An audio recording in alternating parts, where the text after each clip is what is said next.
Profesor Akao. Dengan pendekatan ini digunakan untuk menjamin kualitas dari desain. Jadi ini digunakan sebagai pendekatan untuk menjamin suatu desain kita itu apakah memiliki kualitas yang baik atau tidak dengan berdasarkan voice of customer atau dari sesuai dengan kebutuhan dari konsumen sendiri. Nah, ini pertama kali diterapkan pada tahun 1972 QFD ini di kapal Mitsubishi Heavy Industry Ltd di Kobe. Nah, balik lagi, QFD sendiri adalah suatu sistem untuk merancang produk atau jasa berdasarkan kebutuhan konsumen, baik eksternal maupun internal. Ada 3 hal yang perlu diperhatikan. Yang pertama adalah quality, yang kedua adalah function, dan yang terakhir adalah deployment. Nah, untuk quality sendiri, itu bicara tentang kebutuhan ya, kebutuhan dari konsumen tersendiri atau keinginan dari konsumen tersendiri yang ingin kita capai dari produk yang akan kita buat. Untuk function sendiri adalah apa yang akan kita lakukan untuk mencapai quality tersebut. Untuk mencapai quality ini apa yang akan kita lakukan gitu. Dengan fokus terhadap customer requirement. Dan yang terakhir adalah deployment, siapakah yang akan melakukan dan kapan. Oke. Untuk tujuannya sendiri ada 3. Yang pertama adalah mendapatkan mutu produk yang lebih baik dengan lebih cepat ya. Waktu proses produksinya lebih cepat dan biaya yang dikeluarkan ada lebih rendah. Yang kedua adalah menghasilkan desain produk yang memenuhi kebutuhan dan keinginan dari konsumen tersendiri. Jadi produk yang dibuat itu adalah berdasarkan kebutuhan konsumen. Ketiga adalah menyediakan sistem penelusuran atau tracking system untuk perbaikan desain atau proses ke depan. Tracking system ini bisa dilakukan dengan benchmarking dengan kompetitor lain atau menyesuaikan dengan tren atau tren sekarang ya. Gitu. Ini ada QFD Effect on Project Resources. Ini ada di sini sumber daya dan waktu. Jika kita lihat bahwa ekspektasi kita terhadap level sumber daya itu sangat tinggi ya. Akan tetapi waktu setiap sumber daya itu memiliki cycle time sendiri atau waktu penggunaannya sendiri. Jadi makin lama sumber daya itu akan mengalami penurunan. Sedangkan untuk actual resource-nya seperti ini, dan ketika kita merilis sebuah produknya, pasti produk tersebut memiliki yang namanya masa kejayaan sendiri, dan setelah masa kejayaan sendiri pasti akan mengalami penurunan dari post release dari produk tersebut. Sampai sini. Paham? Atau ada pertanyaan sebelumnya?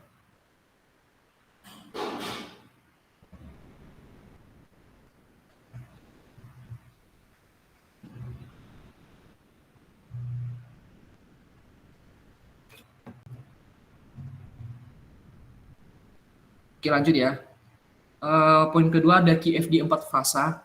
Yang ini terdiri dari QFD sendiri itu memiliki 4 fasa original ya. Yang pertama ada House of Quality, yang kedua adalah bagian dari deployment, ketiga adalah proses perancangan dan perencanaan, terakhir adalah production planning. Untuk House of Quality itu terdiri dari VOC dan atribut teknisnya. Selanjutnya untuk pra-deployment itu ada terdiri dari karakteristik dari part sendiri. Proses planning adalah karakteristik prosesnya, dan terakhir adalah persyaratan dari produksi. Ini lebih detail tentang QFD 4 fase sendiri yang telah dimodifikasi. Jika didasarkan pada CTS, ini untuk watts-nya itu untuk kebutuhan konsumennya itu berdasarkan atribut dari konsumen. Ini adalah matriks dari atribut konsumen dengan CTS. Selanjutnya jika didasarkan pada function, untuk kebutuhan dari konsumen ada CTS dan dia lakukan matriks terhadap function requirement. Selanjutnya diprioritaskannya adalah parameter. Bisa dilihat.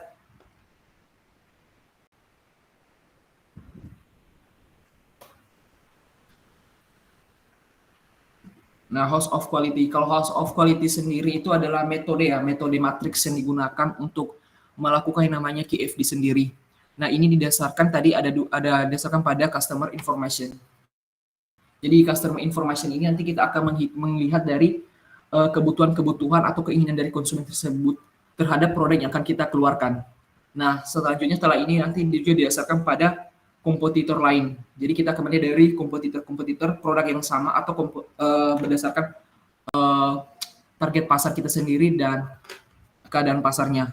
Untuk teknik information-nya di sini kita akan menghitung dari hubungan matriks dari kebutuhan konsumen sendiri dari voice of customer dengan atribut teknisnya. Nanti dihitung berapa nilai dari kolom dan berapa nilai dari baris tersendiri.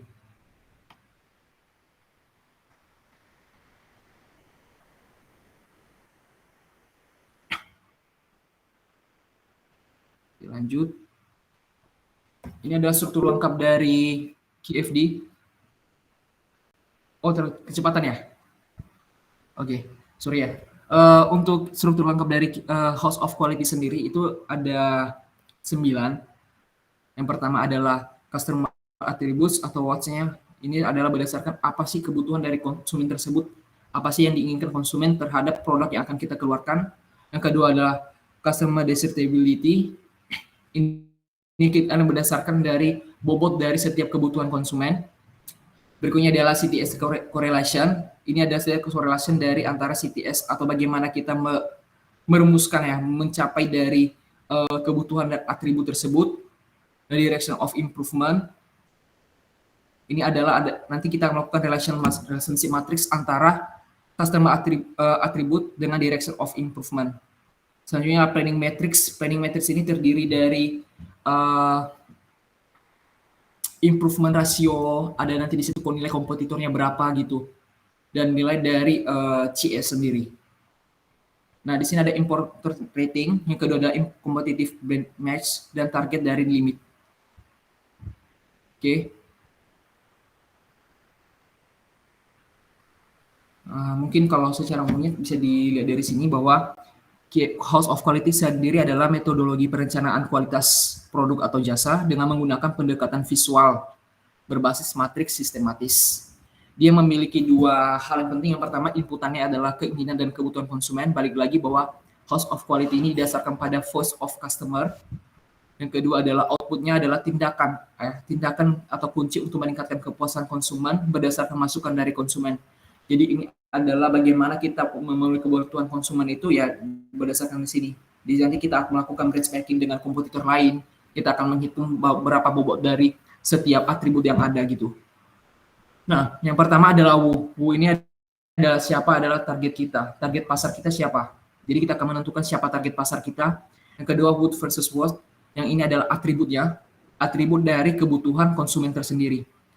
Nah, voice of customer ini adalah berapa sih nilai atau berapa sih pandangan konsumen terhadap produk tersebut nanti. Dan yang keempat adalah now. Now sendiri ini adalah kita dasarkan pada waktu sekarang ketika kita melakukan benchmarking dengan kompetitor lain dan ketika kita melakukan perhitungan antara produk kita dengan produk kompetitor lain. Nah, di sini kita setelah melakukan benchmarking, yang kelima adalah how, bagaimana kita memenuhi atribut teknis tersebut. Nah, setelah itu kita lakukan namanya matriks relasi antara voice of customer dengan atribut teknis. Nah, ini nanti ada nilainya 931. Jadi nanti teman-teman sebelum lanjut, mungkin saya kasih tahu aja 931 untuk nilainya yang digunakan di sini. Berikutnya yang ketujuh adalah how much, ya. Bagaimana kita, berapa sih benchmarking teknikal kita, berapa sih nilai dari benchmarkingnya, berapa sih penentuan target produk kita ketika kita telah melakukan yang namanya relasi, ya. Relasi antara voice of customer dengan atribut teknis. Yang kedelapan adalah korelasi antara atribut teknis. Jadi atribut teknis yang satu dengan atribut teknis yang lain itu bagaimana hubungannya? Apakah positif, apakah negatif gitu.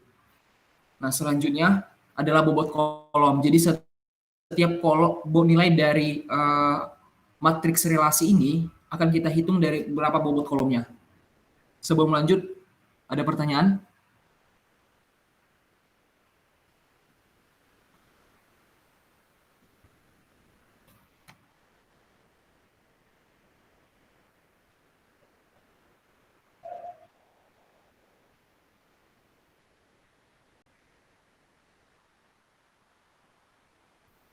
Oke, ini ada contoh dari Haoki sendiri. Ini adalah kebutuhan dari konsumennya. Ini adalah kebutuhan konsumen. Ini adalah bobot nilainya. Ini adalah yang saya bilang tadi adalah matriks hubungan antara kebutuhan konsumen dengan atribut teknisnya. Ini atribut teknis. Ini hubungan antara setiap atribut teknis. Mungkin secara umumnya saya kata usah di sini aja, nanti cara mendapatkan nilainya ini kita jelasin ke slide berikutnya. Nah, house of quality. Penyusunannya itu terdiri dari beberapa step. Step pertama adalah kita mengidentifikasi customer kita, itu dengan tujuan untuk memahami masalah desainnya. Yaitu kita menerjemahkan kebutuhan konsumen ke dalam deskripsi teknis tentang apa yang akan dirancang. Jadi kita melakukan identifikasi konsumen berdasarkan kebutuhan dan keinginan mereka atau apa yang akan mereka perlukan ke depannya gitu, dengan menggunakan deskripsi teknis. Berikutnya adalah yang perlu diperhatikan ada 3, yang pertama profil pasar, yang kedua adalah segmen pasar yang ada, yang ketiga adalah seleksi dari segmen pasar. Nah, metode yang digunakan adalah analisis cluster. Jadi nanti setiap kebutuhan dari konsumen itu akan dibagi menjadi 3 cluster. Yang pertama, cluster pertama itu adalah cluster pertama, dari cluster pertama nanti dipecah jadi cluster kedua dan sampai ke cluster ketiga. Berikutnya adalah kelompok konsumen, ada 2 yaitu eksternal dan internal. Eksternal adalah pengguna, dan internal adalah bagian-bagian dari perusahaan atau orang yang bekerja ketika untuk memproduksi produk tersebut.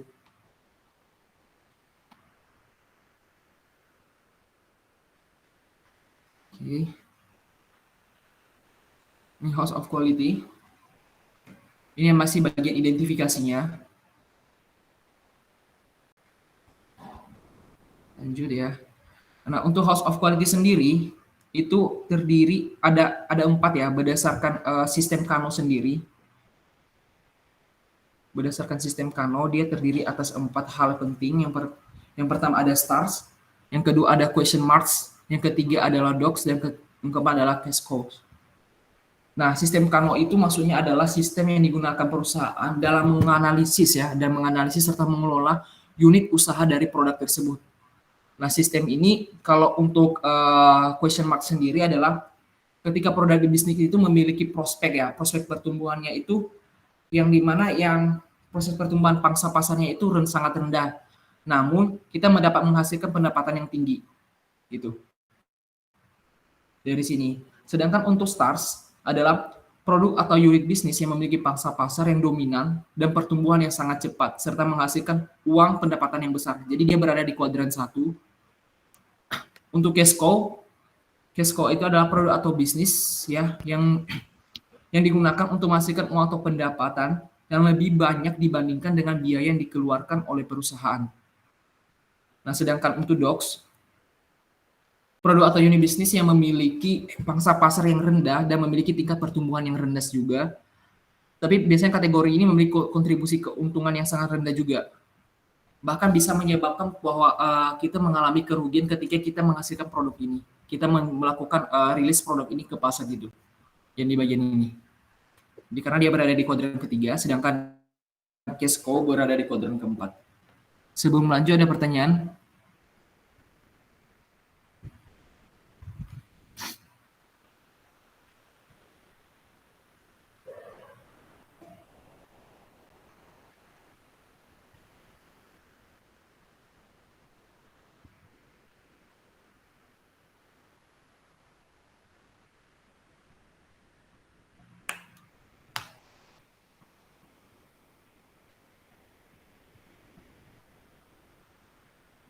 Ini adalah pasar potensial ya, ketika kita melakukan analisis profil pasar.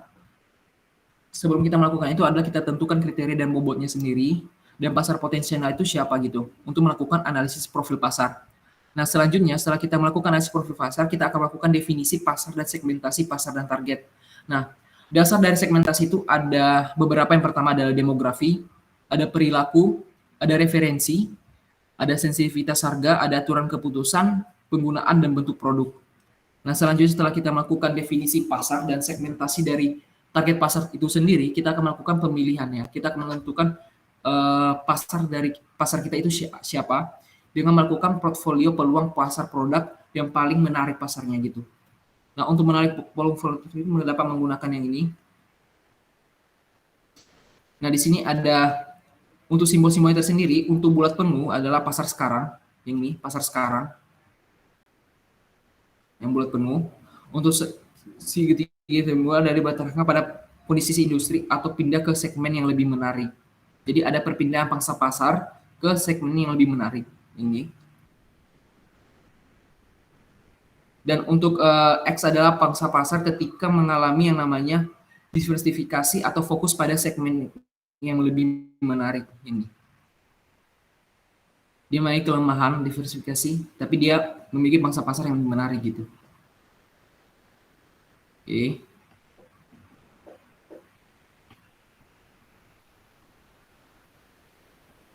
Ini ada model Kano sendiri, ada 3, itu ada kepuasan konsumen, yaitu basic expectation, satisfier expectation, dan excitement expectation.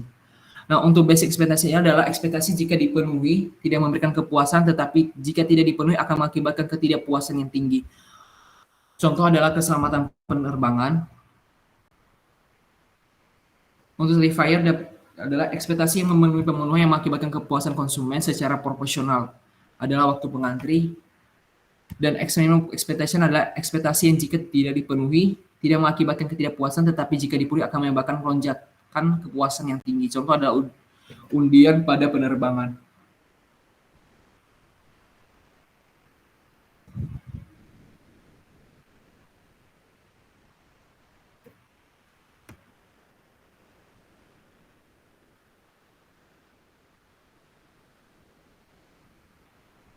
Oke, ini adalah house of quality, pendekatan identifikasi kebutuhan itu dapat dilakukan dengan beberapa cara. Yang pertama adalah pengumpulan data, kita melakukan survei langsung ke pasarnya atau dengan konsumennya, yang melakukan dengan survei dan riset pasar. Yang kedua adalah interview, ketiga adalah interview satu persatu dan fokus grup 8-2 konsumen, dan observasi penggunaan produk. Jadi dimulai dari umum sampai kepada observasi pada penggunaan produk ketika produk setelah dirilis. Nah, untuk survei sendiri kita dapat melakukan dengan namanya memberikan yang namanya kuesioner kepada konsumen kita sendiri. Kemudian setelah interview kelompok, jadi kita kelompokkan konsumen kan itu kan terdiri beberapa ya. Ada yang mungkin tujuan konsumen kita ada 2 ya, ada ke cewek atau ke cowok gitu. Nah, ini bisa kita kelompokkan untuk pria dan untuk wanita. Setelah kita lakukan interview satu-satu, apa sih kebutuhan mereka gitu. Ketika itu kita fokus dalam membentukkan kelompok. Nah, kelompok konsumen itu terdiri dari 8-12 konsumen. Selanjutnya adalah interpretation data berdasarkan kebutuhan konsumen. Nyatakan dalam apa yang harus dikerjakan produk, bukan dalam pernyataan bagaimana produk harus berfungsi. Jadi, pertanyaan yang muncul ketika interpretasi data itu adalah pertanyaan apa, bukan pertanyaan bagaimana. Oke. Yang kedua, ekspresi spesifikasi mungkin. Ketiga adalah gunakan pernyataan positif, bukan negatif. Nyatakan kebutuhan sebagai atribut produk. Dan yang terakhir adalah hindari kata harus atau seharusnya. Jadi, kita menghindari penggunaan kata harus, karena kata harus itu seperti otomatis kita harus memenuhi ya. Kita harus mencapai. Kalau tidak mencapai, otomatis kita gagal dalam merilis produk tersebut. Yang ketiga adalah organisasi kebutuhan dalam bentuk hierarki. Jadi kebutuhan itu kita susun secara hierarki dari hierarki pertamanya sampai akhir dengan menggunakan adalah kanon KJ method atau affinitive diagram. Tuliskan setiap pernyataan kebutuhan dalam kartu terpisah. Yang kedua adalah hilangkan kebutuhan redundan. Dan yang terakhir adalah review dan edit pernyataan kebutuhan konsumen. Ini adalah KJ, Zero Kawat Kita method atau affinitive diagram. Terdiri dari 4 step. Yang pertama adalah individual brainstorming. Yang kedua adalah sharing idea. Yang ketiga adalah grouping or clustering. Dan terakhir adalah voting. Individual brainstorming ini adalah kita melakukan brainstorming terhadap setiap individu konsumen. Yang kedua adalah sharing idea. Kita berbagi ide terhadap yang lain untuk mencapai suatu group space. Yang terakhir adalah melakukan grouping atau clustering, pengelompokan dari setiap ide dan pengelompokan dari ide yang sama atau konsep yang sama. Yang terakhir adalah voting. Kita melakukan voting terhadap ide yang paling memungkinkan ya dapat kita lakukan atau dia memiliki keuntungan yang besar ketika kita melakukan ide tersebut. Ini adalah contohnya, adalah step satunya adalah label make. Dimulai dari sini. Yang tadi adalah kita melakukan brainstorming pertama. Yang kedua adalah kita melakukan pengelompokan dari setiap ide yang ada. Setelah kita lakukan pengelompokan, kita melakukan yang namanya chart marking. Nah, baru kita ada explanation.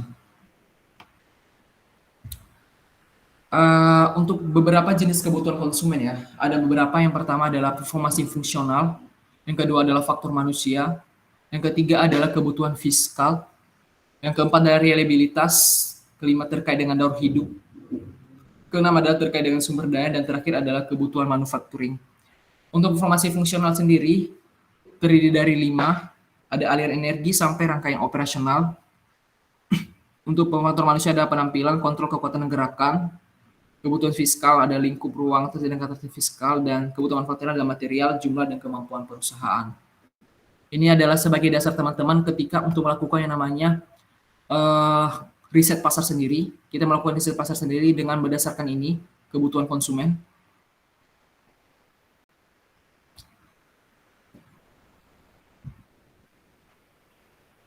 Contohnya adalah daftar alat kebutuhan konsumen untuk sistem suspensi sepeda bike. Ada smooth ride on street, eliminate shock from bump.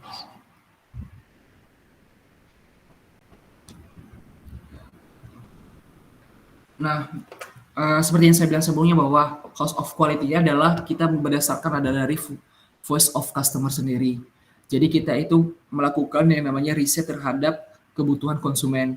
Nah, ketika kita misalnya ada nih kopi harus diseduh segar. Jadi kan kalau kopi sendiri itu merupakan kebutuhan atau keinginan konsumen ya, yang kita tawarkan kepada konsumen, barang yang kita tawarkan. Nah, namun kopi itu harus kita dasarkan bahwa ketika kita memberikan atau menyediakan kepada konsumen, kopi itu dalam keadaan yang segar dan dapat disajikan kurang dari 20 menit. Ketika lebih dari waktu 20 menit, ya, lebih dari 20 menit, kita dapat konsumen sendiri mengalami yang namanya ketidakpuasan. Karena apa? Karena waktu proses produksinya itu melebihi dari waktu yang ditargetkan.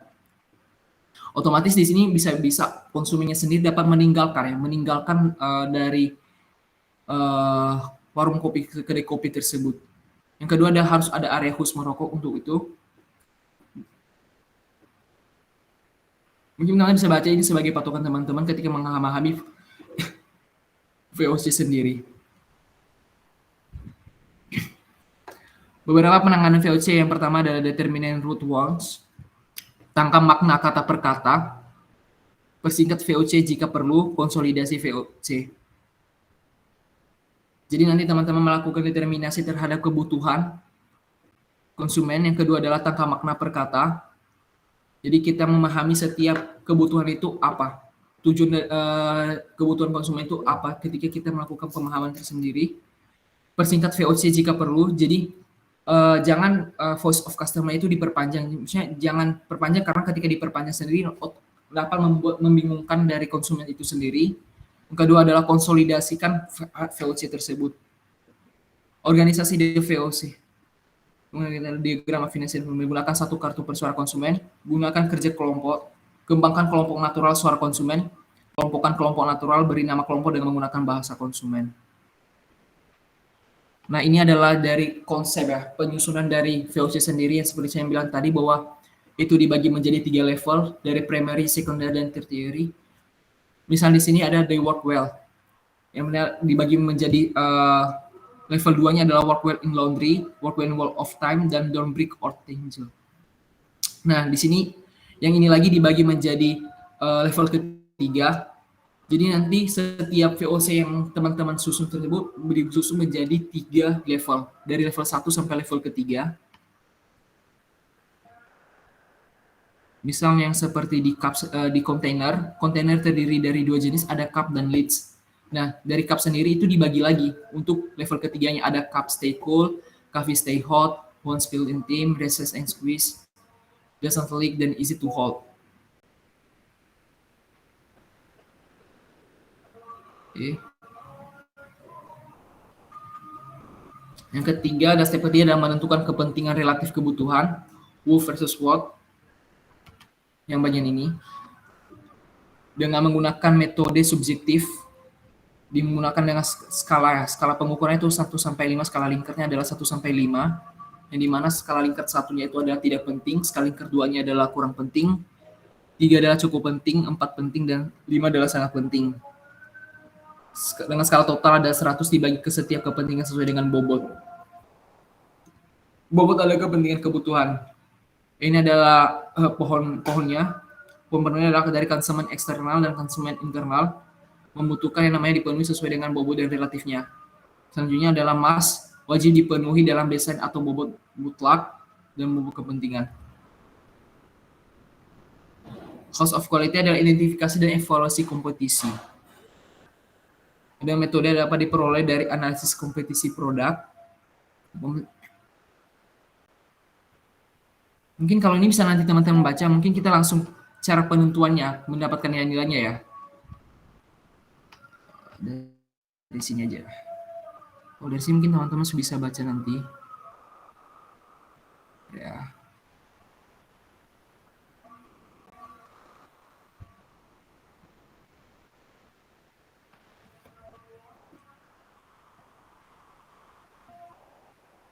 Oh, ini.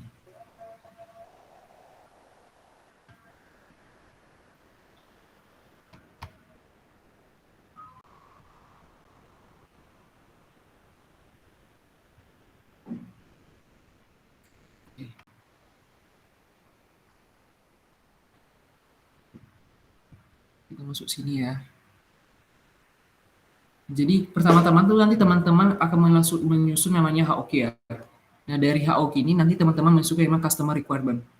Jadi di sini customer requirement seperti yang saya bilang tadi bahwa kita akan menyusun menjadi 3 level. Ini adalah seperti material dan kontainer. Yang seperti yang sebelumnya saya jelaskan tadi. Ketika kita dapat materialnya, kita tentukan mau level keduanya. Level kedua dari material tersebut. Nah, level kedua dari material tersebut. Nah, selanjutnya setelah kita tentukan level kedua dari matriks tersebut, nanti teman-teman tentukan level ketiganya. Apakah dia itu good taste, good aroma, dan lain sebagainya. Nah, selanjutnya setelah ditentukan itu, nanti teman-teman menyusun dari 1 sampai ini, menyusun setiap level tadi. Level ketiga tadi dari 1 sampai berapa sih level ketiga teman-teman sendiri dari sini. Nah, selanjutnya setelah penyusunan ini, teman-teman dapat menentukan yang namanya bobot dari kebutuhan ini. Misal nih, cup stay cool, bobotnya 8. Jadi kan itu nilai bobotnya adalah 1 sampai 10 ya. Nanti teman-teman dapat menyusunnya berapa sih kebutuhan untuk cup stay cool ini. Nah, selanjutnya setelah penentuan itu, teman-teman dapat menentukan namanya atribut teknisnya. Atribut teknisnya ada di sini adalah temperatur enhance terhadap ini. Nah, selanjutnya setelah penentuan atribut teknis, teman-teman dapat melihat direction adalah hubungan dari setiap atributnya ini. Nah, di sini. Ini adalah hubungan ini. Ini kan 0 ya. Ini kalau di ini adalah memiliki hubungan, sedangkan kalau X adalah tidak memiliki hubungan. Jadi kalau kosong kayak gini, ini memang benar-benar tidak ada hubungan. Jadi yang ini dengan ini nggak ada kaitannya gitu, nggak ada hubungannya. Sedangkan kalau bulat gini, dia memiliki hubungan adalah hubungan positif, sedangkan X adalah hubungan negatif. Ini di sini.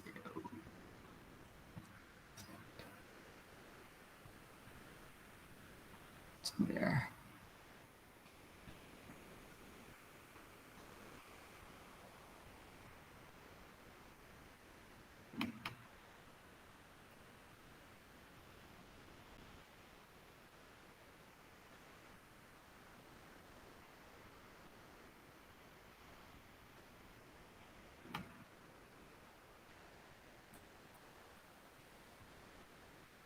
Nah, di sini.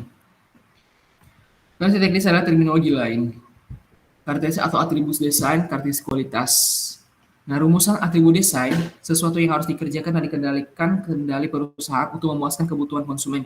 Jadi atribut teknis tadi yang ada di bagian atas di sini, itu adalah bagaimana cara kita atau hal apa yang dapat kita lakukan untuk mencapai kepuasan konsumen ini tercapai gitu, agar kepuasan konsumen tercapai. Yang kedua, dapat dikuantifikasikan atau dapat dihitung berapa sih nilainya guna untuk mengukur tingkat pemenuhan kebutuhan konsumen.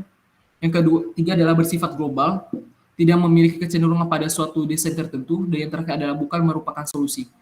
Jadi ini nanti bukan solusi menjawab dari kebutuhan konsumen ini. Ini hanya sebagaimana teknis kita untuk mencapai kebutuhan konsumen ini tercapai gitu. Oke. Tujuannya adalah mengembangkan parameter untuk mengetahui bahwa kebutuhan konsumen. Nah, di sini.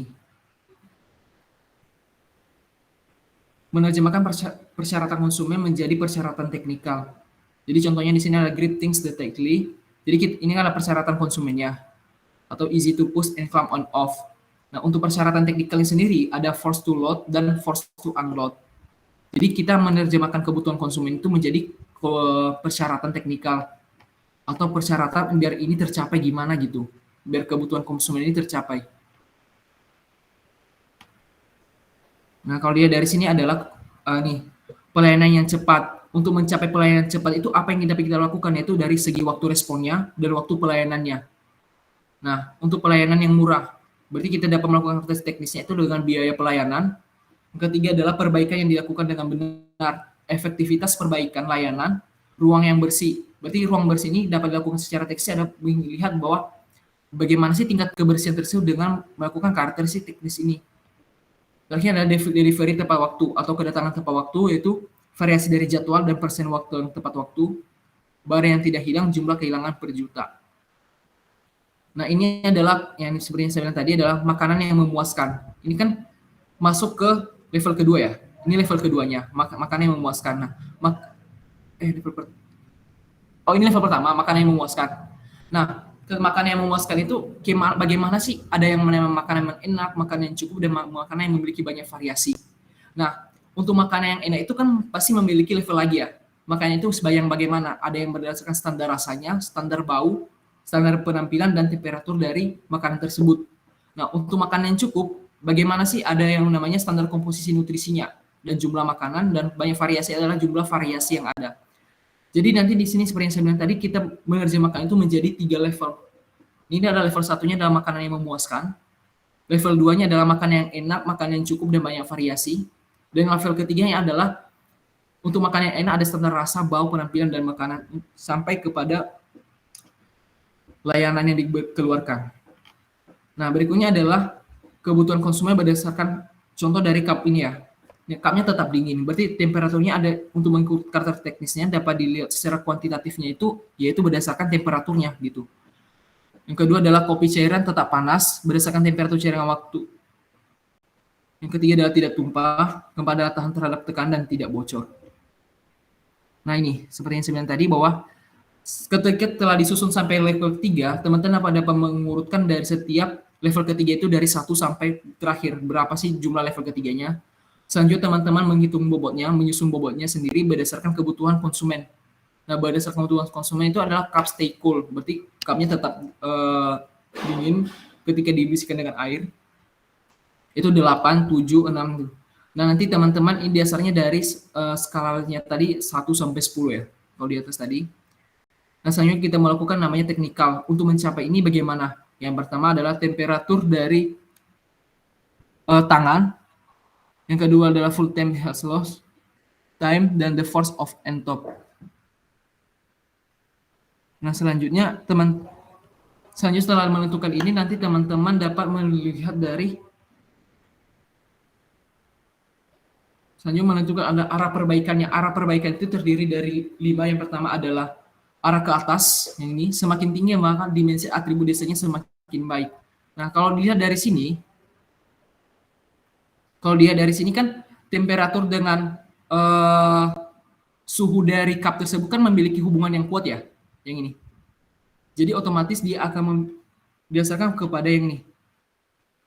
Semakin tinggi nilai desanya atribut semakin baik. Jadi kita menggunakan simbol yang ini. Gitu.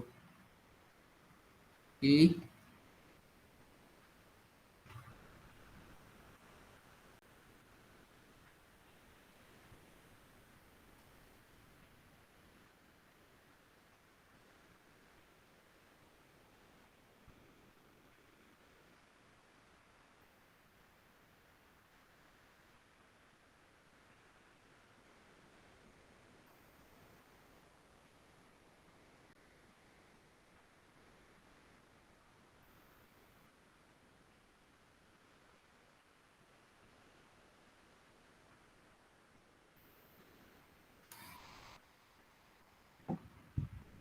Nah, selanjutnya setelah kita melakukan penentuan dari ini tadi, direction atau improvement terhadap technical requirement kita sendiri yang ini, maka teman-teman dapat melakukan perhitungan matriks dari setiap ini. Misal nih, hubungan dari cup stay cool terhadap temperatur.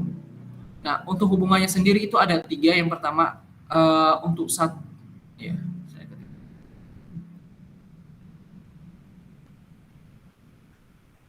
nah, untuk hubungannya sendiri itu 931.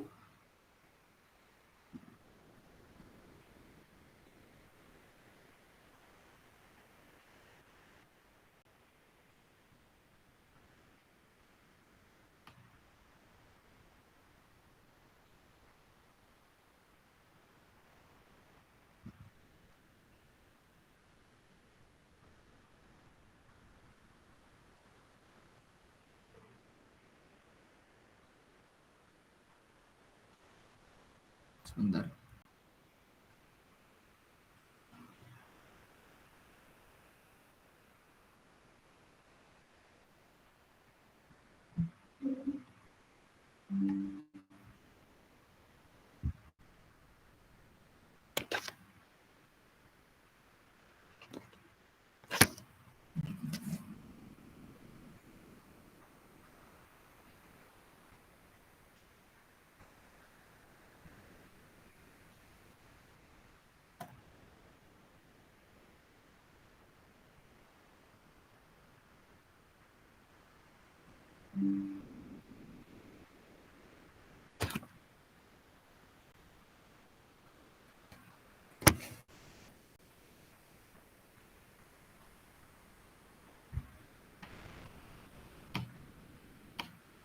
Sebentar ya, saya split screen dulu biar jelas.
Bisa di split.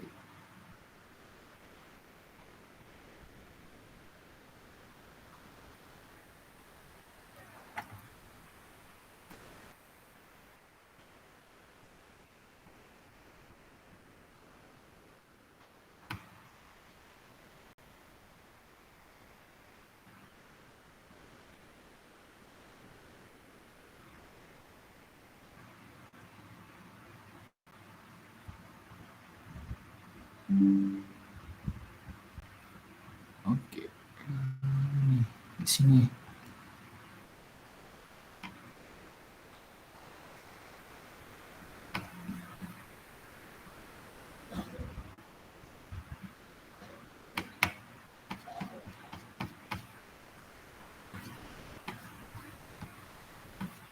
Ya.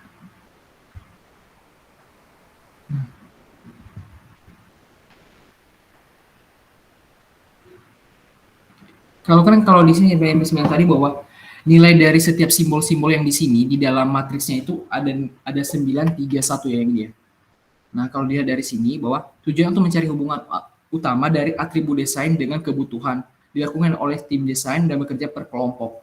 Jadi nanti teman-teman mengidentifikasi setiap kebutuhan di level ketiga ini terhadap yang namanya atribut teknis yang di sini. Jadi, nah di sini kan ada nih 9 adalah kuat, 3 adalah sedang, dan 1 adalah lemah.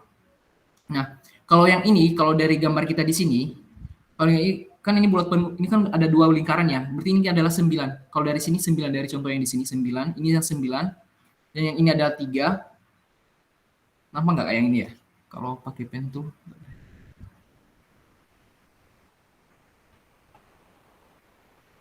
Nah, ini 9, yang ini 9, yang ini 9. Sedangkan ini yang 3. dan ini adalah yang satunya.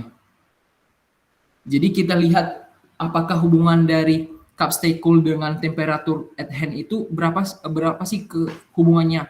Kan hubungan dari suhu dengan suhu yang terhadap kondisi dari cup ini berapa ya? Di sini buat 9. Berarti mereka memiliki hubungan yang kuat gitu artinya. Sedangkan kalau kosong tidak memiliki hubungan. Jadi misal nih cup stay cool dengan fine loss horizontal impact. Ini kan nggak ada hubungannya ya dengan ini ya. Jadi dibuat kosong. Sedangkan kalau dia memiliki hubungan, dibuat yang ini 931 didasarkan pada ini penggunanya. Ini adalah skala nilainya. Oke. Nah, selanjutnya setelah teman-teman menghitung nilai dari hubungan ini, nanti teman-teman dapat melakukan perkalian dari setiap nilai bobot yang teman-teman kasih terhadap kebutuhan dari konsumen tersendiri. Jadi kan ini 9 ya, 9 dikali 8, itu 3 ditambah 3 dikali 8, 9 dikali 8, 3 dikali 8, habis itu nih dapatnya nanti di sini berapa gitu, nanti teman-teman hitung berapa nilai dari sini. Nah, ketika teman-teman dapat dari sini, nanti teman-teman tulis berapa angka dari nilai barisnya gitu. Nah, ketika teman-teman sudah dapat dari baris, maka teman-teman hitung juga nilai dari kolomnya. Nah, dari kolomnya ini adalah 9 dikali 8, 3 dikali 7. Berarti berapa tuh nilainya? Kalau 9 dikali 8 kan 72 ya. 72 ditambah 21 berarti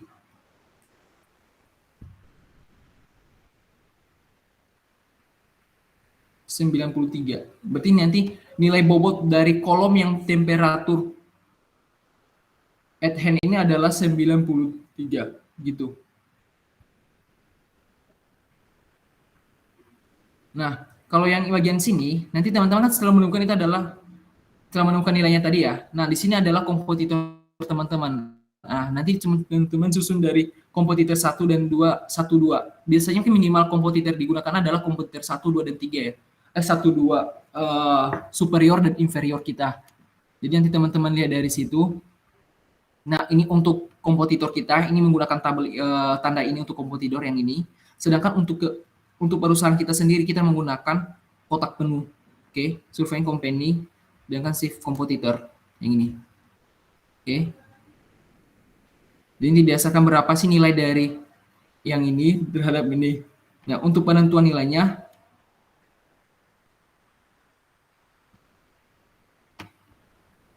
dari sini. Jadi ada skalanya itu 1 sampai 5 untuk penentuan nilai dari skala kompetitor kita, benchmarking kita. Nah, untuk 1 sampai 5 adalah survei company berarti adalah perusahaan kita sendiri, yang ini bagian dari perusahaan kita sendiri, sedangkan ini adalah perusahaan dari kompetitor. Nanti teman-teman hitung berapa sih nilai dari sini, kan ini kan 1 ya, berada di posisi 1, 1, 2, 3, 4, nanti sampai dihubungkan ke 5 skalanya.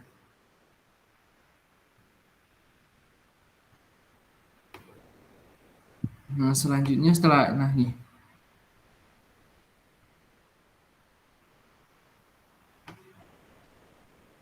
Nah, kompetitor technical assessment, sedangkan ini bagian dari komputernya. Nah, dari dulu dilakukan operasi goals and target.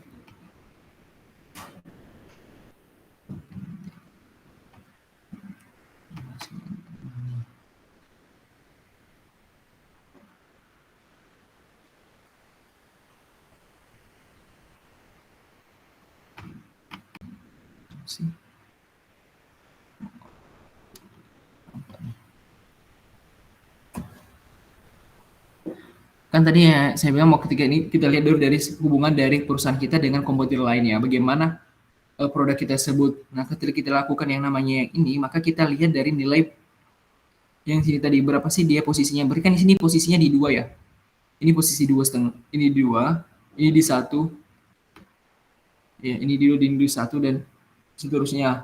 Nah, berdasarkan yang namanya tadi surveying, company, dan shift company. Untuk kotak penuh, surveying company dan shift company itu adalah yang bulat, kosong. Nah, selanjutnya teman-teman menghitung yang namanya nilai dari raw weight dengan slab point dan action. Nah, untuk perhitungannya itu, nilainya itu digunakan yang namanya di sini. Nah, di sini didapatkannya. Kan ini ya, dari sini dulu. Kita lihat dari sini. Dari 4,5. 4,5 ini adalah goal kita. Goal kita tadi didapatkan dari sini.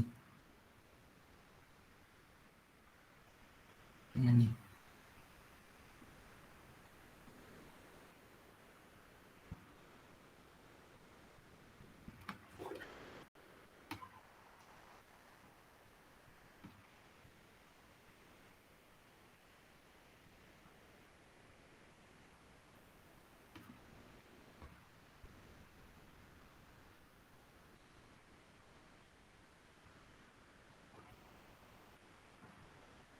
Ini.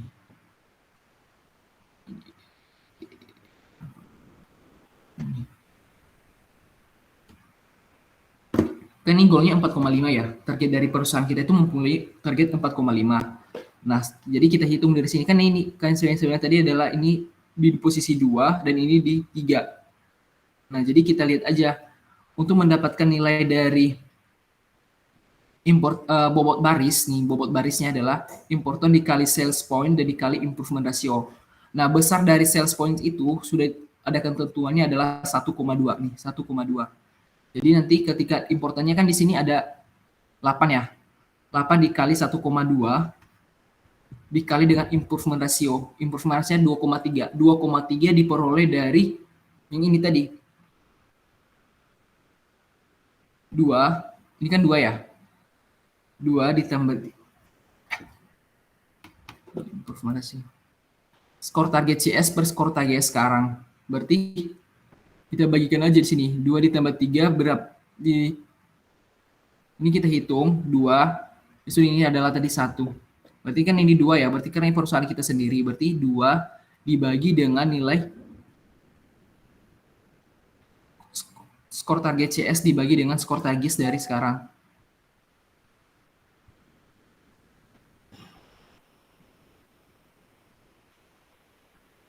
Tuh ya. Bisa.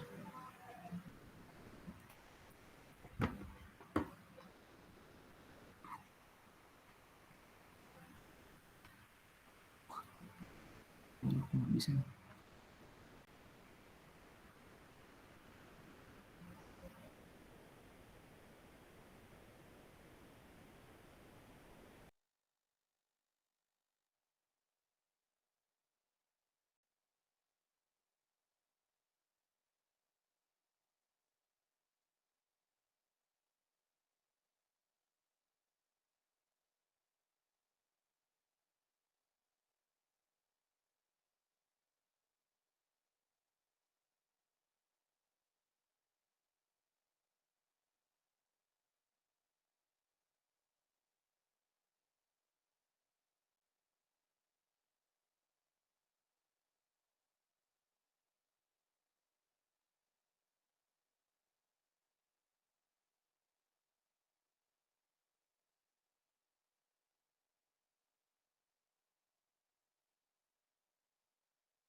Andres, suaranya di unmute dulu, Andres.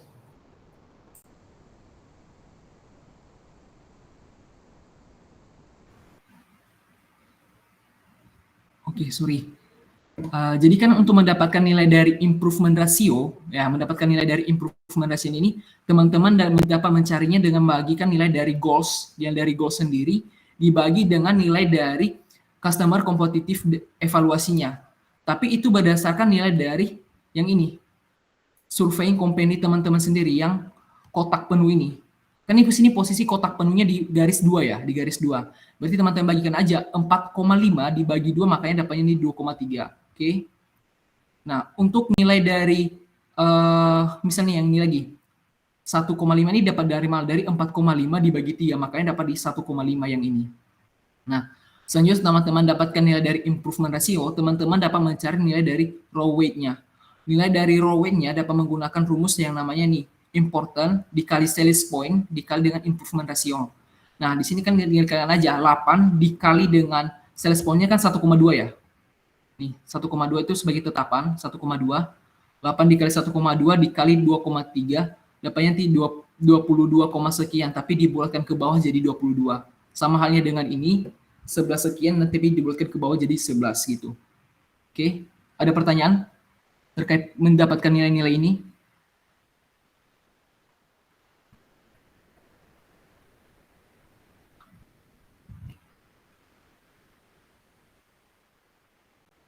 Kalau nggak ada yang nanya, Res, tunjuk aja siapa, Res, biar ini, Res, biar hidup diskusinya, Res. Kenapa tuh? Ya lanjut aja nanya. Si Dani.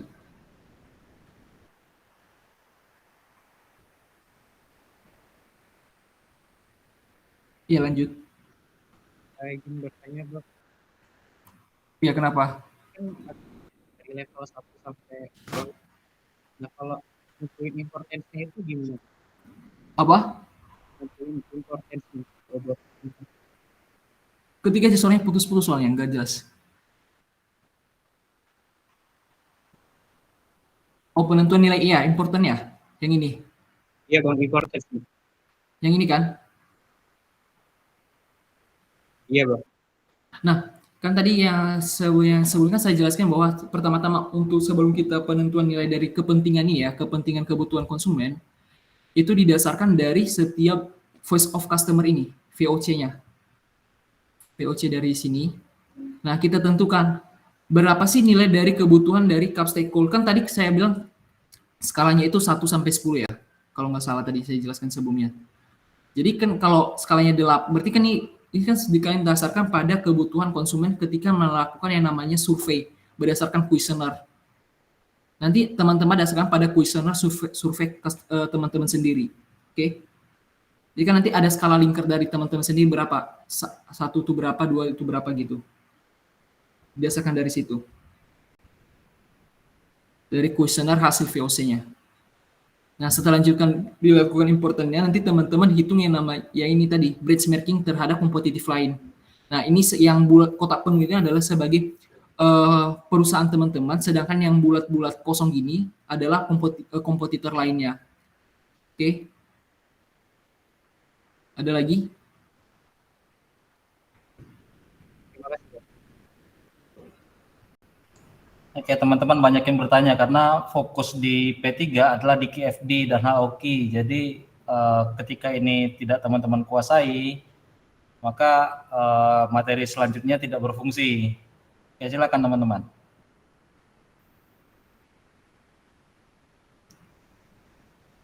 Mungkin teman-teman mau nanya yang di sini ya, tadi bingung di sini ya. Kalau yang ini itu ya, yang di segitiga ini, hubungan dari setiap technical requirement ini, yang ini. Hubungan ini kan technical requirement pertama dan kedua, bagaimana sih hubungan mereka? Kalau dia dalam bentuk bulat gini, berarti mereka memiliki hubungan positif. Jadi mereka ada hubungan. Sedangkan kalau dalam bentuk X, ya bentukan X itu hubungan mereka memiliki hubungan, tapi hubungannya itu negatif gitu. Oke? Sedangkan kalau kosong, ini kan kosong ini kan kosong. Berarti mereka tidak memiliki hubungan sama sekali gitu. Nah, sedangkan yang tadi, yang direction of improvement itu didasarkan pada improvement kita terhadap technical teknis kita. Itu nanti. Improvement yang dapat dilakukan itu apa gitu, bentar ya. Didasarkan di sini.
Oh ini. Jadi nanti seperti ini tadi. Ini direction of point itu didasarkan pada sini. Jadi teman-teman lihat apakah technical analisis teknis teman-teman terhadap misalnya temperature of hand itu kan dia menggunakan yang ini ya. Target adalah tujuan yang terbaik, tetapi jika ada kesulitan untuk mencapai nilai tersebut, semakin ramah dimensi atribut desain semakin baik.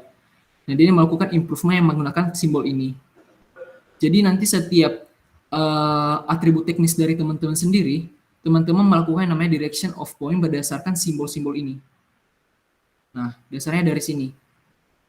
Nah, misal lagi yang ini adalah the force and top. Nah, di sini kan yang menggunakan adalah simbol panah ke atas ya. Berarti semakin tinggi dimensi atribut desain semakin baik. Berarti proses improvement di sini itu wajib ditingkatkan karena dia memiliki pengaruh yang tinggi akan produk yang kita tersebut gitu. Oke. Kalau yang untuk yang ini, yang tadi yang kayak ginian itu adalah matriks dari hubungan antara atribut teknis dengan voice of customer, kebutuhan konsumennya. Jadi yang ini tadi, yang aku bilang tadi yang bulat penuh itu adalah 9 nilainya, sedangkan yang bulat kosong gini, bulat kosong itu nilainya adalah 3,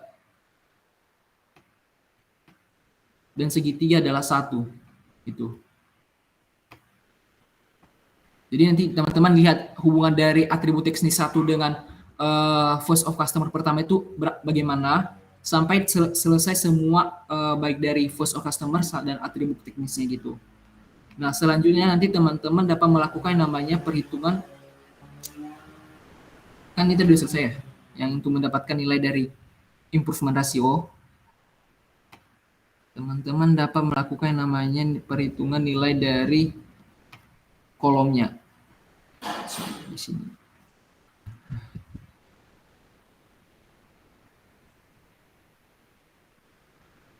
Nah, di sini nanti teman-teman menghitung nilai dari kolom tersendiri. Jadi nilai dari kolom tersendiri itu didapatkan dari sini. Jadi kan ini 9 dikali 8 ditambah 3 dikali 7. Nah, dapatnya di sini 93 ini. Nah, berikutnya adalah mencari nilai dari kolom kedua. Sampai semua kolom ini selesai, dapatkan nilainya di sini. Nah, setelah nanti teman-teman dapatkan nilai kolom ini, nanti teman-teman dapat memperoleh nilai dari kolom paling terbesar. Nah, di sini kan nih kolom paling terbesarnya adalah 162. Ini. Kalau nampak ya 162 yang ini. Berarti nanti yang wajib teman-teman tingkatkan itu adalah bagian dari kolom ini. Berarti atribut teknis apa yang wajib teman-teman tingkatkan, yaitu adalah cup atau lead-nya adalah interference. Jadi teman-teman wajib meningkatkan ini. Jadi nanti teman-teman urut dari yang nilai mempunyai nilai kolom paling besar sampai paling kecil gitu. Oke.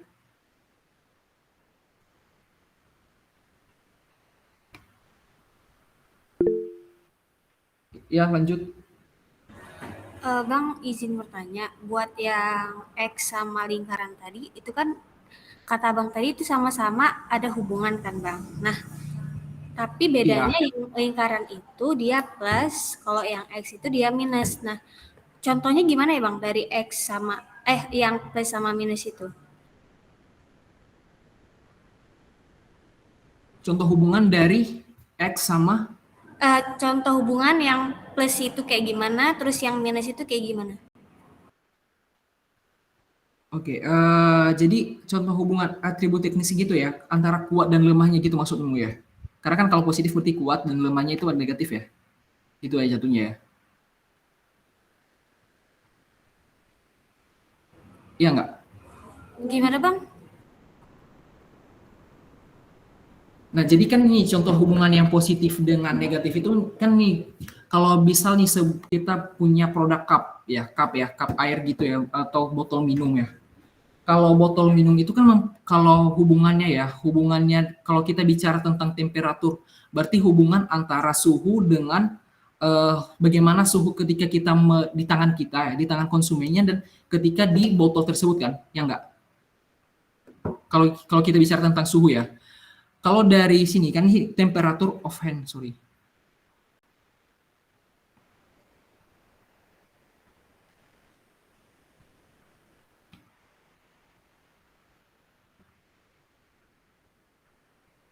Kalau nih dari sini ya, temperatur and hand dan fluid temperature loss over time. Kan di sini hubungannya adalah positif yang nih. Ini dari sini hubungannya. Jadi nanti hubungannya gini. Hubungannya di sini positif mereka. Itu mengapa? Ya karena memang sama-sama berhubungan karena bicara tentang suhu dari botol itu ya dapat dirasakan dengan tangan sendiri dan ketika kita mendapatkan waktu dari lama suhu tersebut dipertahankan di botol tersebut. Makanya mereka hubungan positif. Sedangkan kalau bicara tentang kaitan suhu dengan desainnya kan itu memiliki tidak ada hubungannya. Itu adalah sebenarnya tidak ada hubungan dengan suhu dan desainnya kayak gini. Kayak yang ini temperatur dengan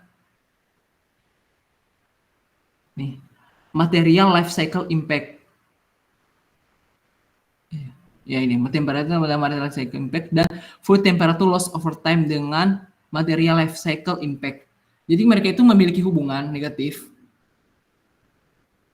karena memang mereka ada hubungan material kan bicarakan tentang material ya. Mereka ada hubungan di segi material. Tapi ketika di produknya sendiri kan beda-beda ya material satu dengan material itu berbeda dengan material lainnya ketika diaplikasikan di produk tersebut. Makanya dia memiliki hubungan negatif tadi. Sedangkan kalau tidak ada hubungan, semisal seperti ini, temperatur dengan tip force and the top, kan mereka tidak ada hubungan. Jadi mereka hubungannya itu memang nol gitu.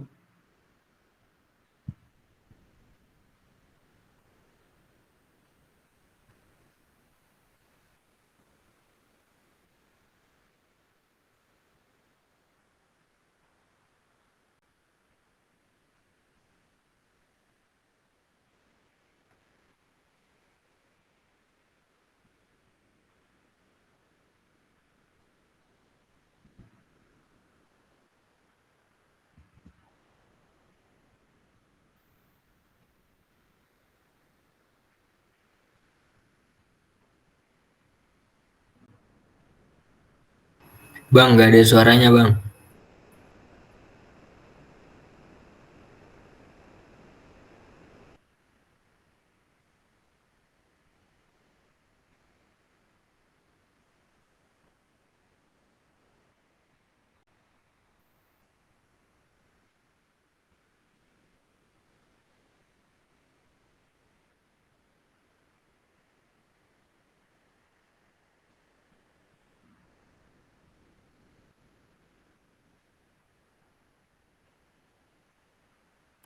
Halo?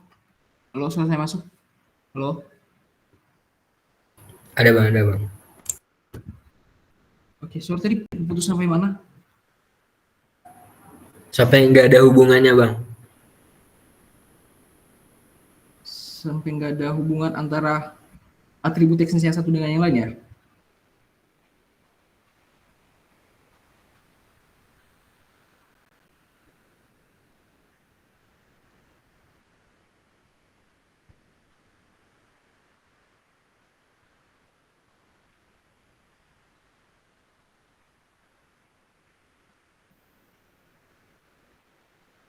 Iya, Bang.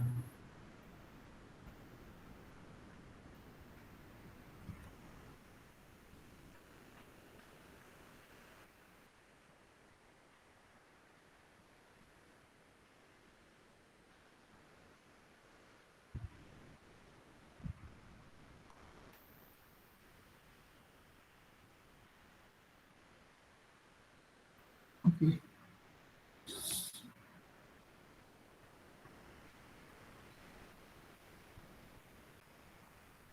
Oke,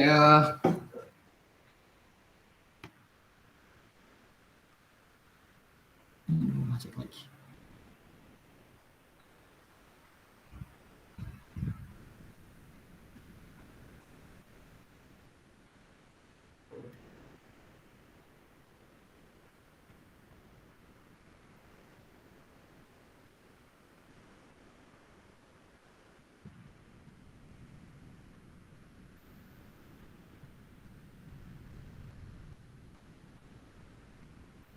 Oke, kalau jangan kita pakai dari ini ya, contohnya ya. Contohnya kita itu membuat yang namanya produk apa ya, makanan ya kali ya.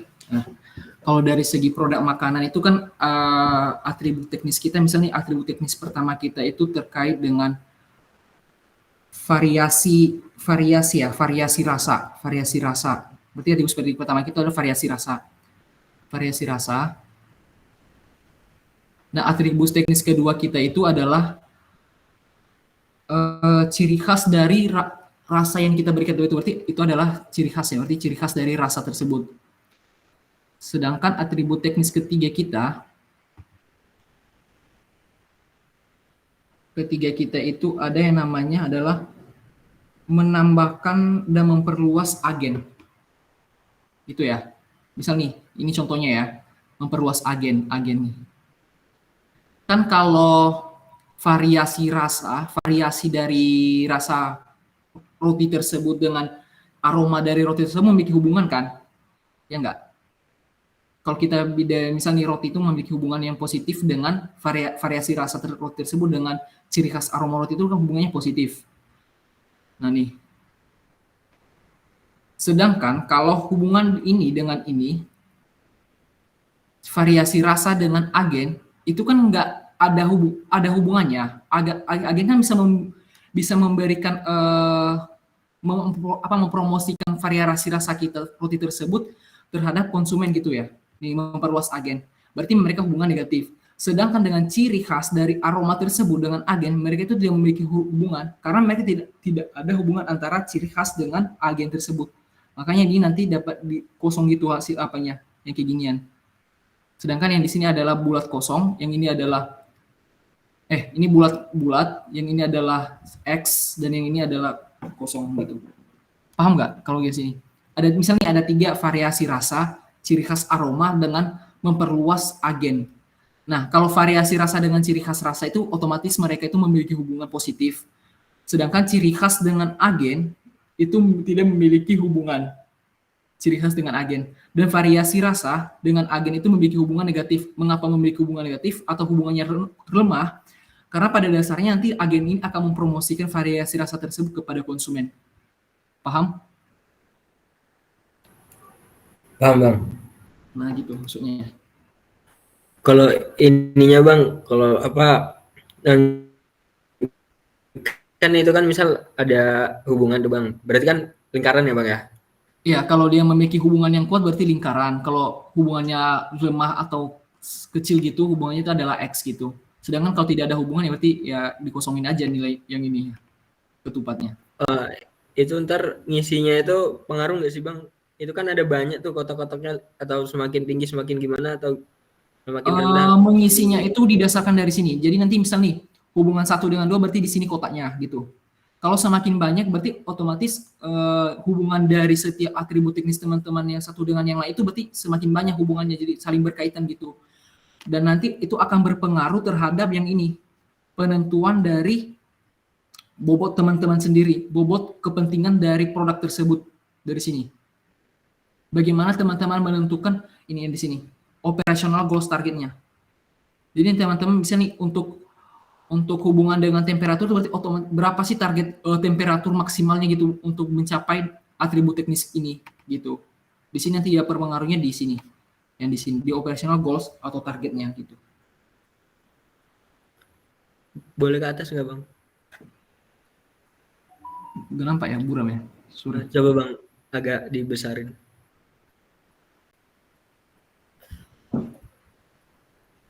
Jelas? Bang, misalkan yang apa nih ya, tulisannya udah nggak kelihatan lagi. Ini udah maksimal zoomnya. Oh ini ya, maksimal ya.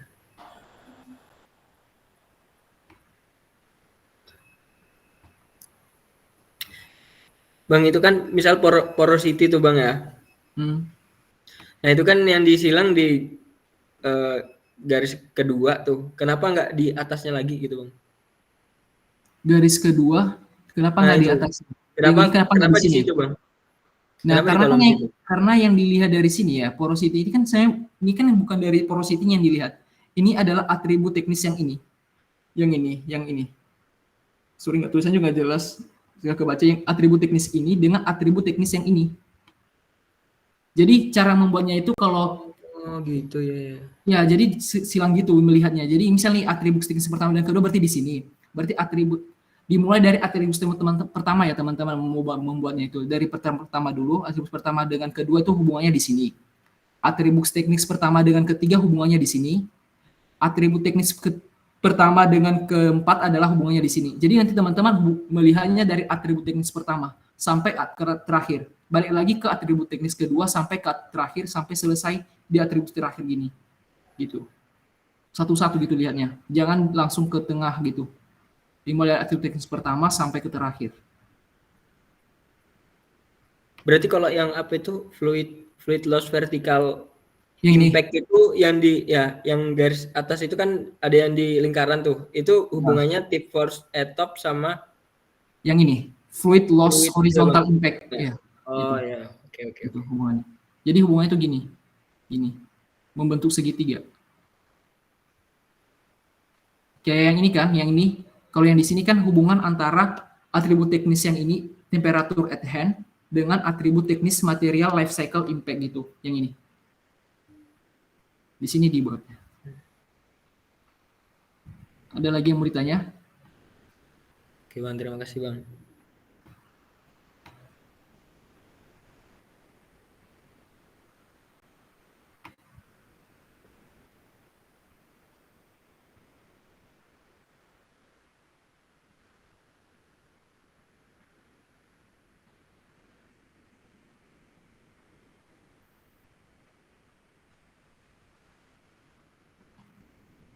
Oke, masuk ke sini ya.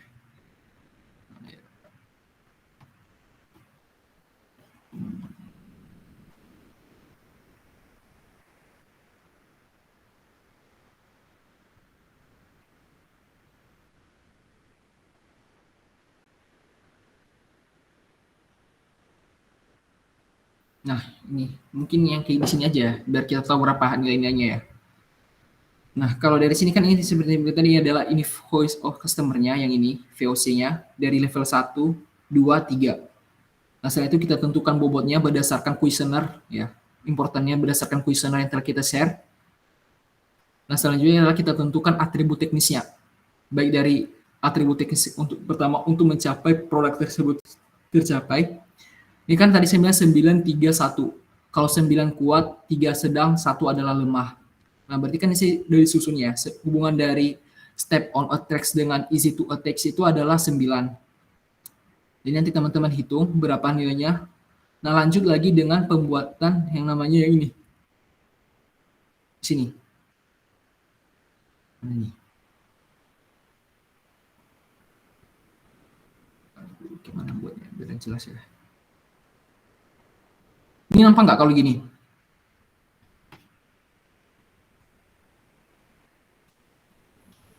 Enggak Bang.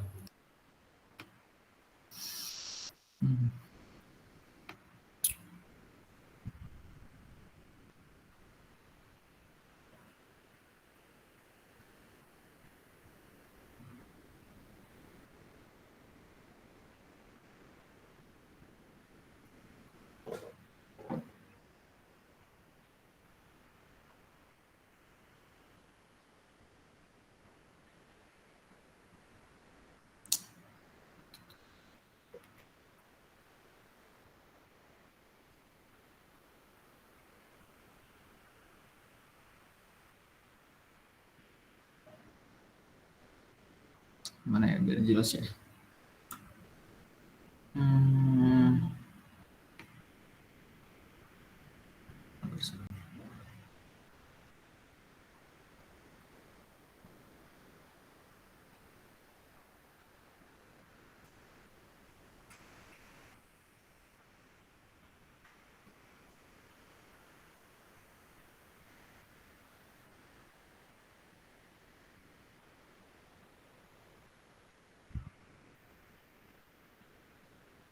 Kalau yang pakai gambar yang tadi, jelas nggak ya?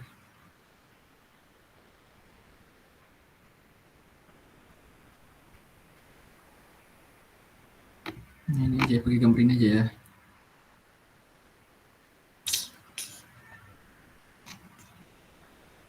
Oke. Ingat aja, yang penting kalau ada bulat 2 gini, berarti 9, yang ini 3, yang segitiga 1 ya. Setelah itu ditentukan namanya bobotnya per kolom. Nih, bobot per kolomnya udah tahu kan mendapatkannya dari mana. Kalau bobot per kolom itu dihitung dari 9 dikali, ini kan 9, nilai ini 9 dikali dengan 8, ditambah dengan 3 dikali dengan 7. Dia lagi sampai ke bawah, apakah masih ada lagi matriksnya? Nggak ada lagi kan. Berarti otomatis langsung dijumlahkan ini berapa, sampai kepada atribut teknis terakhir. Gitu. Selanjutnya ketika sudah dapat nilai dari bobot per kolomnya, nanti teman-teman lihat dari bobot yang paling besarnya. Di sini kan ada di 93, 87, 70, 63, 63, 134, 118, dan 54 terakhirnya. Yang paling besar itu adalah 162 yang ini. Di matriks teknis yang cup and lid interference. Nah, di sini.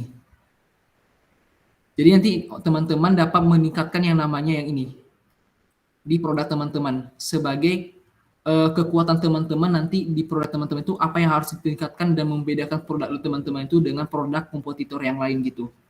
Berdasarkan nilai dari skala bobot tertinggi di sini gitu. Ada pertanyaan? Mendapatkan nilai ini udah tahu? Ya, kenapa? Bang, izin bertanya, Bang. Ya, Kalau angka-angka yang dari komplain itu dapatnya dari mana ya, Bang? yang di mana?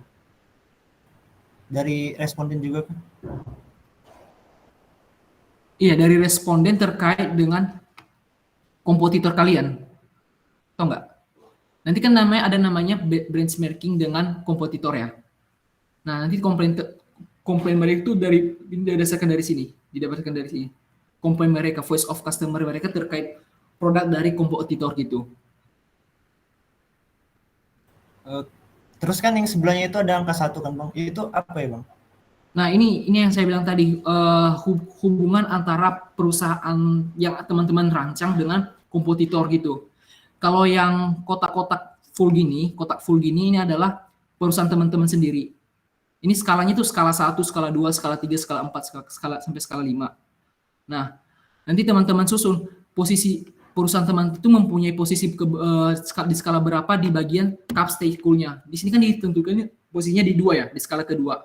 Sampai di skala terakhir. Nanti setiap skala teman-teman ini, teman-teman hitung berapa skornya gitu. Sambungkan berapa nilainya gitu. Nah, ini nanti digunakan untuk menentukan namanya IR, improvement ratio. Improvement ratio itu yang di atas tadi. Yang saya bilang bahwa nilai IR itu didapatkan dari goal dibagi dengan skala sekarang dari perusahaan teman-teman. Yang ini. Kan di sini ya nih, kalau lebih jelasnya di sini. Nah, ini kan perusahaan teman-teman ya, yang ini dengan ini kompetitornya. Nah, berarti nanti teman-teman lihat, kan ini posisinya di skala kedua, capstable-nya di skala kedua. Sedangkan goal yang teman-teman inginkan capai itu adalah 4,5. Berarti yang teman-teman untuk mendapatkan improvement ratio-nya 4,5 dibagi dengan 2, makanya dapatnya di sini 2,3. Oke. Nah, nilai dari improvement ratio ini digunakan kembali untuk mendapatkan nilai dari row weight atau bobot dari baris tersebut. Nah, nilai dari bobot baris didapatkan dari improvement ratio dikali dengan scales point dikali dengan nilai dari important. Nah, jadi nanti dapatnya di sini. Nih, bobot baris adalah important dikali sales point dikali dengan improvement ratio. Sales point-nya itu adalah tetapan 1,2. Iya, kenapa tuh? Ya, lanjut.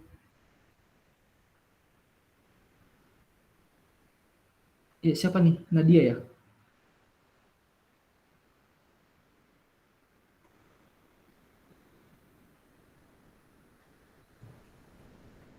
Ya, Nadia mau nanya apa, Nadia?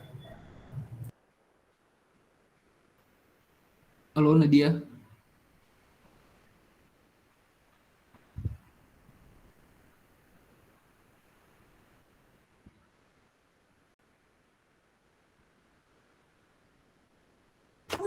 Maaf Bapak, ini Nandiati ada di sebelah saya. HP-nya lagi nge-lag Pak. Tadi kepencet.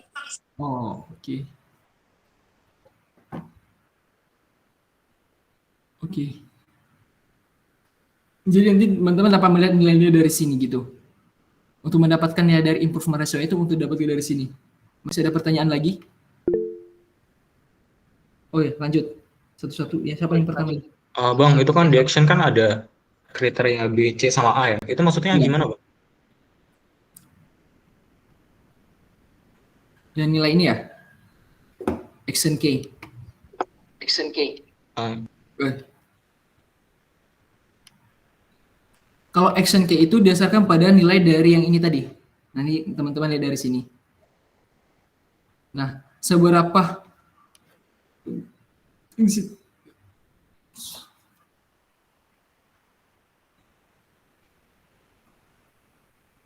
Nah, ini nanti kita dasarkan bagaimana kita mengaitkannya atau action kita terkait dengan kompetitor kita gitu. Kalau yang untuk A, nih kita baca dulu ya arti dari setiap actionnya ya. A itu adalah examine competition current products atau periksa produk. Ya, examine competition current product berarti kita akan melakukan pemeriksaan terkait dengan produk pesaingan kita. Jadi produk kompetitor lain kita melakukan pemeriksaan. Yang kedua adalah melakukan uji terhadap konsep tambahan ya, ini konsep tambahan. Melakukan explaining competition plus other concept. Yang tiga adalah peluang kompetitif mengembangkan ide baru. Nah, kan di sini ditentukan ya nih nilai B, X-nya B, C, A, B, C, A, ya enggak? Jadi otomatis kalau stay cool itu kan berarti kita melakukan uji ya. Kan bicara tentang bisa kita katakan dia memiliki dapat mempertahankan suhu dingin di cup itu berarti harus melakukan pengujian ya. Ya enggak? Makanya dia menggunakan examining competition plus order and concept. Karena kita mengembangkan konsep baru yaitu dengan mempertahankan suhu. Ya enggak? Paham? oh iya, Bang. Nah, kalau untuk C sendiri adalah ini. Kan di sini ada 19 ya, dia melakukan di nilai 19 untuk C di sini adalah tadi competitive opportunity, berarti adalah peluang dari kompetitif mengembangkan ide baru. Kalau di sini adalah one split and tip. Berarti kita dapat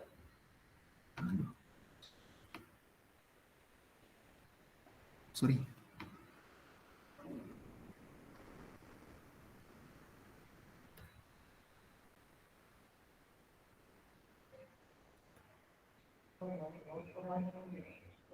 Bang, maaf Bang. Berarti tuh action tuh didasarkan dari kebutuhan yang Yang di dibutuhkan sini. itu ya, bukan berdasarkan hasil nilai dari. Sebenarnya didasarkan dari hasil ini, teman-teman bisa mendasarkan dari, tapi lihat dari skor pentingnya gitu loh. Apa yang teman-teman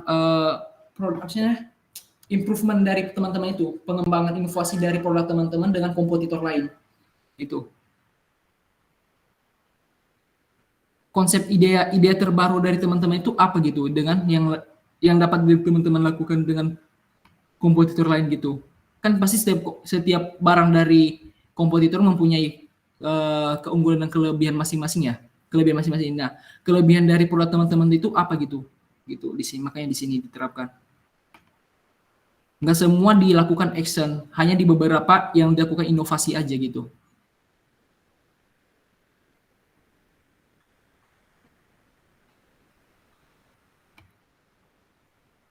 Ya.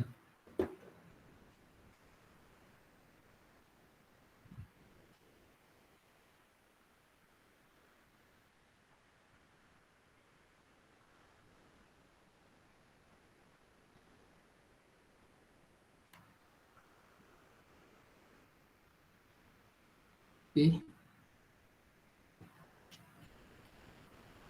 Ya, Melati, apa yang mau ditanyakan, Melati? Ini Bang, tadi tuh kan sebelumnya Abang bilang di bagian raw weight itu yang kotak warna pink itu tuh pembulatannya itu tuh ke bawah. Nah itu tuh memang selalu ke bawah atau karena kebetulan di perkalian antara yang nomor 1 itu tuh dua-duanya itu sekitar 22,08 jadi dibulatannya itu ke bawah ya Bang? Sebenarnya ya memang kalau dari perhitungannya ya, ini kan kalau kita hitung ya 8 dikali, sorry ya, 8 dikali 2,3 dikali 1,2 kan? 1,2 itu adalah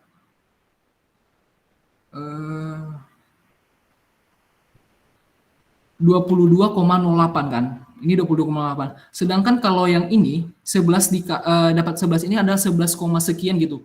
Dia itu diberikan ke bawah karena nggak mungkin kita bisa menargetkan nilainya 12. Karena kan kalau kita buatkan ke atas 12 otomatis akan ada namanya peningkatan lebih lanjut nggak sih?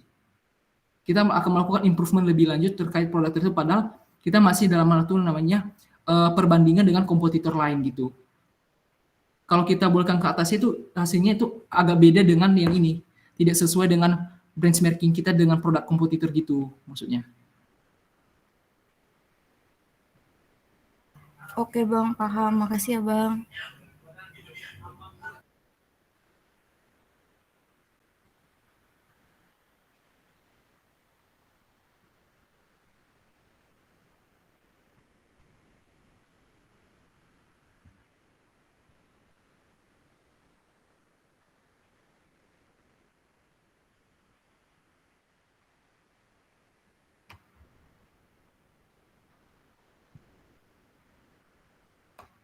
Oke, lanjut ya. Ini udah dijelaskan tadi di penentuan nilai dari bobot akhirnya berapa. Oke, mungkin sini. Oke, fault tree analysis.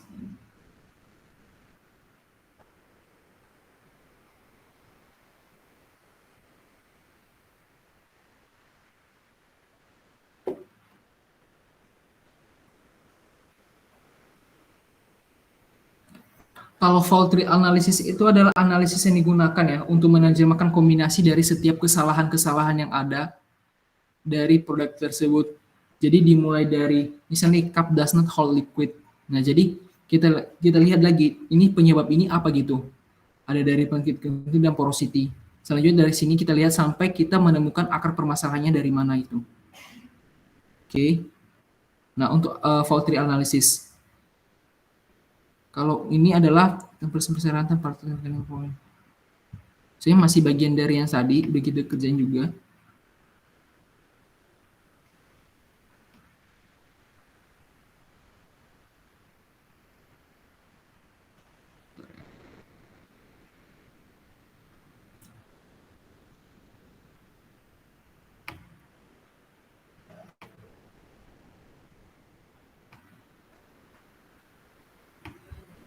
Mungkin yang teman-teman perlu ingat aja di proses pembuatan HOQ ini ada beberapa hal penting. Yang pertama adalah nih kebutuhan dari konsumen.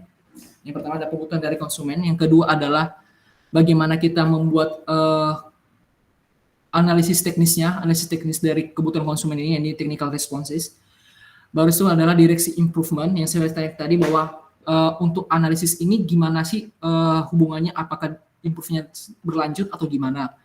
Nah, yang kedua adalah korelasi dari setiap yang tadi analisis teknisnya. Kalau untuk perhitungan analisis korelasinya itu dimulai dari analisis teknis pertama sampai terakhir. Balik lagi ke 2 sampai terakhir gitu. Nah, untuk relationship matriksnya itu tadi ada menggunakan skala nilai 931. Baru itu important level ini tadi yaitu mencari nilai dari bobot per baris, ya, nilai dari bobot per baris dengan rumus yaitu scale point dikali improvement ratio dikali dengan nilai dari important. Baru itu customer rating dengan menggunakan nilai skala dari ABC dan ya ABC tadi. Nah, selanjutnya nanti teman-teman dapat menentukan target berdasarkan nilai dari bobot per kolom. Oke. Ada lagi? Sebenarnya itu aja yang pentingnya ya. Yang dihitung itu adalah bagian dari sini, hubungan dengan ini, sama dengan terkait dengan kompetitornya dan mendapatkan nilai dari target akhirnya. Target akhirnya dilihat dari nilai bobot paling besar gitu. Bobot kolom paling besar.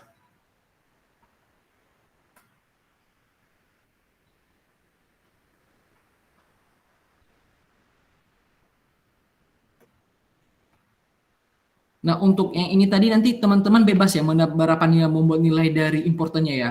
Tergantung kuesioner dari teman-teman tersendiri. Itu. Jadi nanti teman-teman bisa menggunakan kuesionernya itu menggunakan skala Likert 1 sampai 5 atau berapa gitu. Yang penting setiap skala itu memiliki arti sendiri gitu, dapat diterjemahin. Tapi pada umumnya ya, menggunakan skala Likert itu lebih baik menggunakan skala Likert genap daripada skala Likert ganjil. Karena kalau menggunakan skala Likert ganjil, misal nih, pasti nanti di situ kalau skala Likert ganjil kan ada yang namanya sangat penting, penting, rata-rata, tidak penting, dan sangat tidak penting.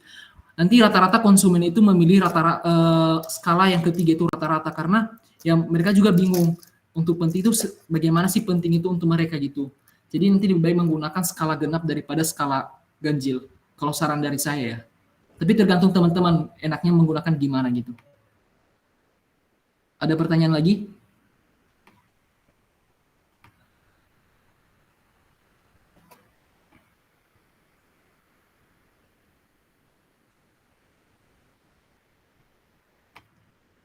Ini tadi ada hubungan dari 9, 3 dan 1.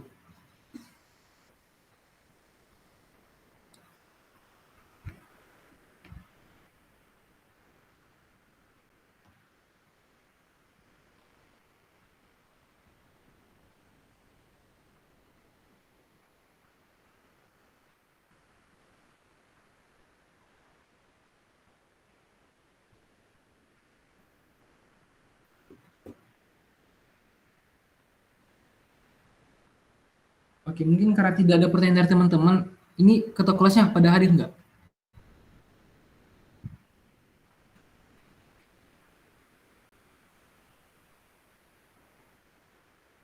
Yang dari kelas A, kelas B, Hadir Bang, hadir.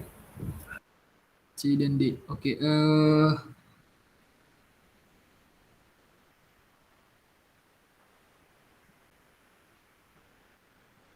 ratus.